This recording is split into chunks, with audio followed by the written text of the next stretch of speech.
परमोधन की, आचार्य गुरुवर श्री कुंड भगवान की, आचार्य गुरुवर श्री ज्ञानाचार्य मुनि महाराज की, आचार्य भगवान श्री विद्यासागर जी महाराज की।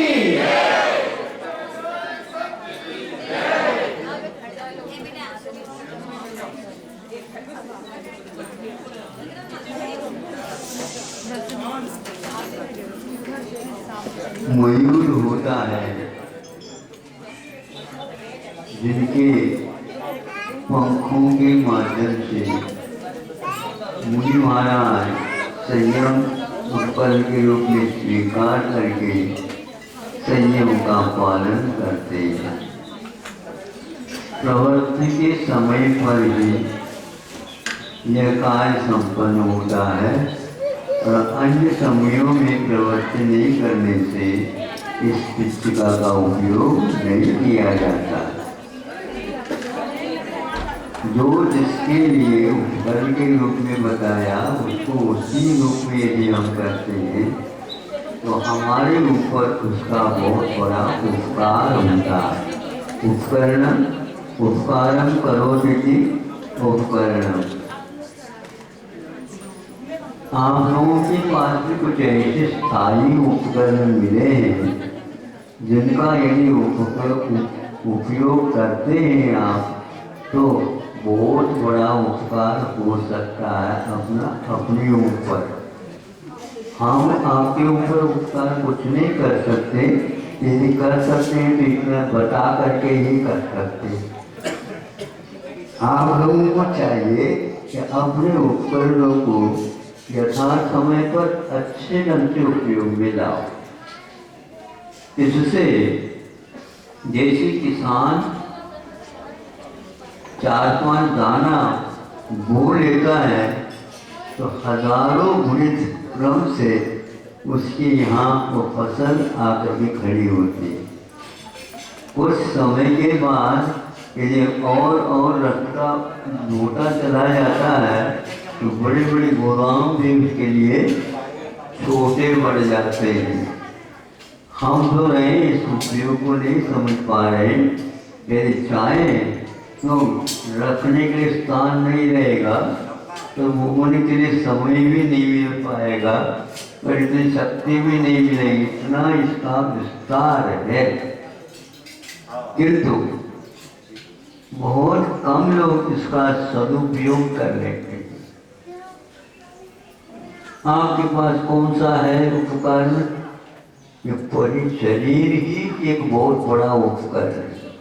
देवों के पास ये उपकरण नहीं है, तेजस्वियों के पास ये उपकरण नहीं है, नारदियों के पास भी ये उपकरण नहीं है। इनके पास है मनुष्य के पास। मनुष्य के पास उपकरण होकर के भी भूमि में इनका कोई उपकरण काम में नहीं आता। एक भी व्रत संयम धारण वो नहीं कर सकते। और आप 8 वर्ष अंतर्मुख के उपरांत इस दुकान को खोल दोगे और खुल गई तो कितना हो सकता है। तो किसान को हमने एकमात्र तक रखा है, लेकिन बहुत इसकी फसल की मात्रा बहुत लंबी चौड़ी है। किंतु इसका जो फसल आती है उसका उपयोग बहुत अल्प मात्रा में करना चाहिए। ज़्यादा मात्रा में जितना मिलता है उससे डबल आप करना चाहें तो वो ठीक नहीं है। तो एक आध बार में ठीक हो जाता है वो। इसलिए आज के ये लोग जमीन में बीज तो बोते हैं किंतु इस प्रकार की खाद डालते हैं जिसके द्वारा जमीन की ऊर्जा शक्ति समाप्त हो जाती है और फलस्वरूप वह किसान और बहुत चिंता में आ जाता है। इसलिए मात्रा के अनुसार और सही खाद का प्रयोग करोगे तो यह उपवास शरीर बहुत अच्छा कर सकता है आपके। किंतु खाना चाहिए, बिल्कुल ठीक है, क्योंकि वह इस उपकरण को जीवित रखना है तो खाना चाहिए। लेकिन खाना के दिखाना ही नहीं, कितने बार खाते हैं, कितने खाते हैं, कैसे खाते हैं, क्या खाते हैं। जो खाना है तो खाना, फिर तो दवा खाते भी रहो, दवा खाना तो दवा खा। ये अमीर लोग नहीं समझे, अमीर बहुत अच्छे खाते हैं। क्या अच्छे खाते हैं? दवा।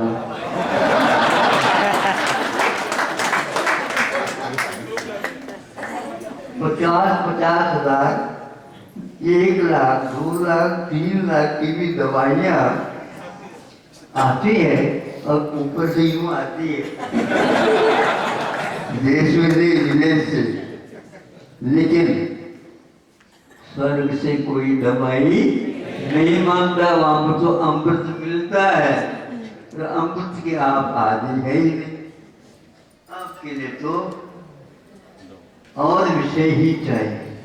तो इसलिए इस समय वो देवलोग पश्चाताप कर रहे हैं, अरे हम भूल गए और हमारे पास ये उपकरण नहीं। इसलिए नर काया को सुरपति दर से सो दुर्लभ प्राणी। ये बोल तो रहे हो लेकिन बहुत सुलभ जैसा लग रहा है।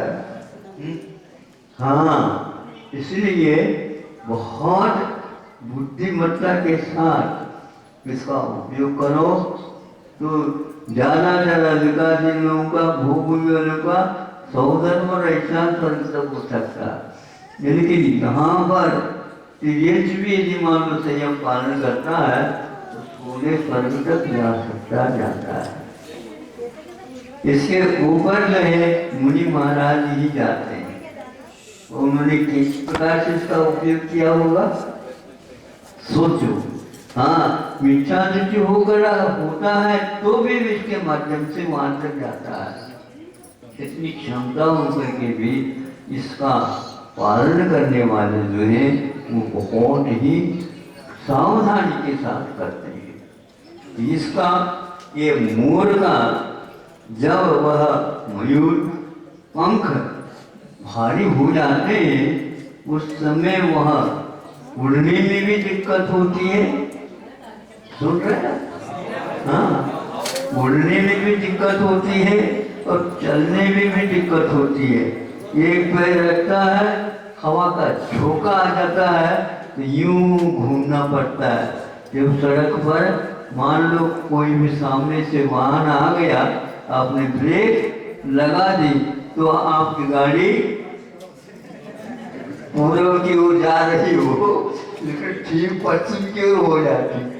आप बताओ ऐसे चाहते थे क्या? नहीं चाहते तो नहीं थे, लेकिन ब्रेक लगाया और उसको सही समय पर नहीं लगा पाए। एकदम सामने देखा तो बहुत सामने आ गया तो यह घूम गया। समझ में आया? कभी कभी गोलाटा दिखा देता है। सामने का ब्रेक लगा दो अच्छी स्पीड के समय पर, कितनी गोला दिखाएंगे। इसलिए पीछे की ब्रेक ट्राई करके लगाने के लिए कहा गया है, नहीं तो ऊपर पुल छूट जाता। इसलिए आप इस शरीर को वाहन और समझो। तो हवा के समय पर मोर चल भी नहीं पाता और जल्दी उड़ भी नहीं पाता।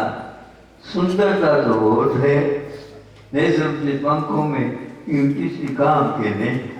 इसी प्रकार आप लोगों का शरीर देखने को तो बहुत अच्छा लगता है, बहुत बड़ा बड़ा न्यू पुष्ट, लेकिन उठने बैठने में ही अभी एक भैया न उठ सकते न बैठ, खड़े खड़े या चला रहे।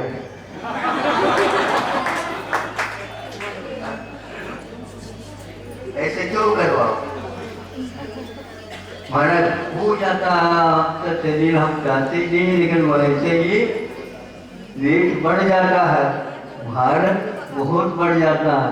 कुछ लोग भार बढ़ा देते हैं तो उसको घटाने में लगे हैं। तो किसी किसी का इतना घट गया चलता ही नहीं उसका। इसलिए अपने योग से पुण्य से यह उपकरण मिला, इसका सही सदुपयोग करो। तो ऐसा सही सदुपयोग करो जो एकाध भोग में आपको सीधा ही रास्ता मिल जाएगा। और उसको चलना नहीं होता, उसको तो चढ़ना, विमान में बैठ करके बैठ जाओ, विमान में चलना फिरना नहीं होता। उसी प्रकार इस शरीर के द्वारा ध्यान लगा है ऊपर पहुंच जाता है। लेकिन आज ऊपर जो जाते हैं उनका दर्शन तक नहीं हो रहा है, क्योंकि बहुत दुर्लभ है ये। ऐसा शरीर मिले जिसके द्वारा हम जैसे चलते हैं उसी प्रकार ऊपर उड़ भी सकते हैं।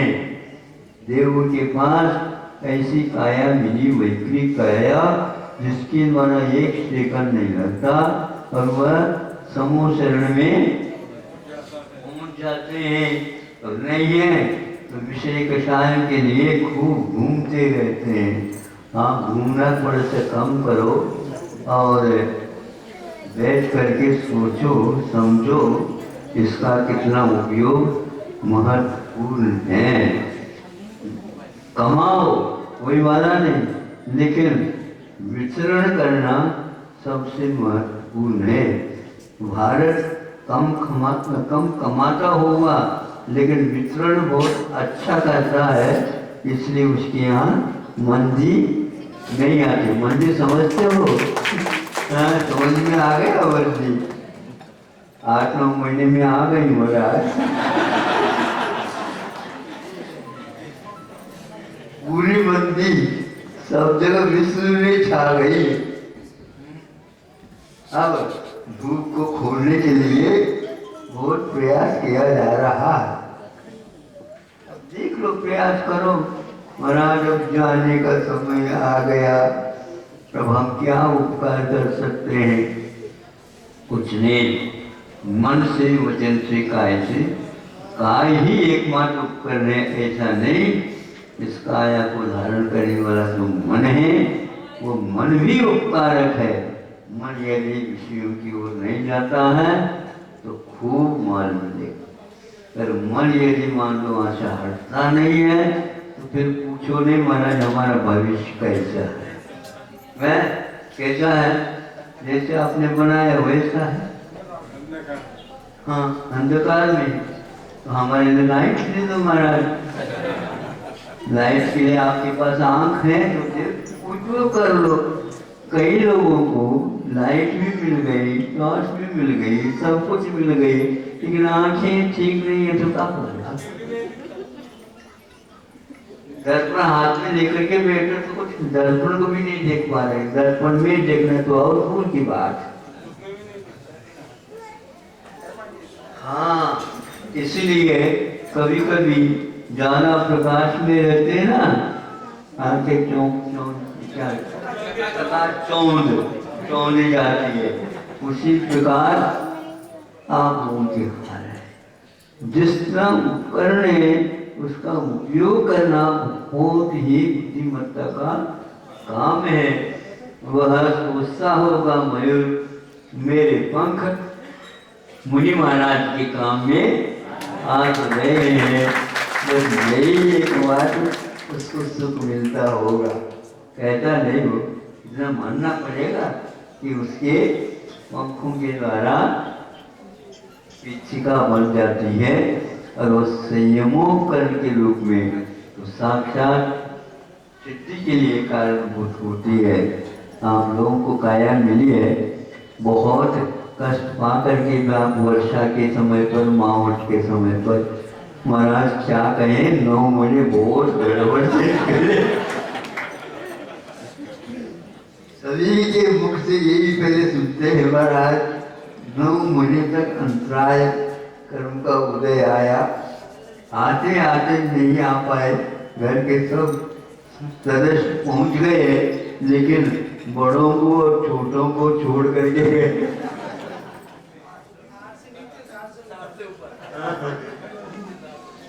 ये स्थिति है। अब थोड़े से बड़े भी आने लगे बेटा, बड़े ज्यादा आ रहे हैं, आने दो, लाभ लेने दो।